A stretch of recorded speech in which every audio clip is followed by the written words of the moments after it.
एक बार बुद्ध एक गांव से गुजर रहे थे, लेकिन उस गांव में लोगों के बीच गौतम बुद्ध को लेकर गलत धारणा थी, जिस कारण वो बुद्ध को अपना दुश्मन मानते थे।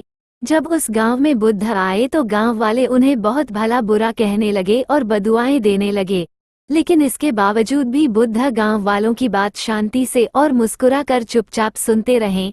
गांव वालों ने देखा कि उनकी बातों का बुद्ध पर कोई असर नहीं हो रहा है और वे विनम्रता से उनकी बातें सुन रहे हैं। गांव वाले जब बोलते बोलते थक गए तो आखिर में बुद्ध ने कहा कि यदि आप सभी की बातें समाप्त हो गई हो तो मैं अब प्रस्थान करूं। बुद्ध की बात सुनकर गांव वाले हैरान रह गए, लेकिन उस भीड़ में एक व्यक्ति ने बुद्ध से कहा कि हमने तुम्हारी कोई प्रसन्नता नहीं की है, हम तुम्हें बदुआएं दे रहे हैं, क्या तुम्हें इससे कोई फर्क नहीं पड़ता? बुद्ध मुस्कुराते हुए बोले, जाओ, मैं आपकी गालियां या बद्दुओं को लेता ही नहीं।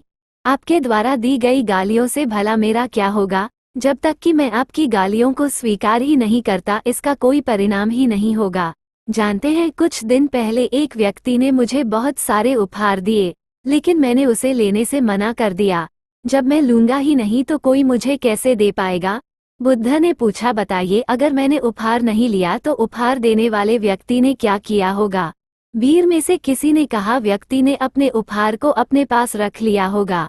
बुद्ध ने कहा, मुझे आप सब पर इसलिए दया आती है क्योंकि मैं आपकी इन गालियों को लेने में असमर्थ हूँ और आपकी ये गालियाँ आपके पास ही रह जाएगी। सीख।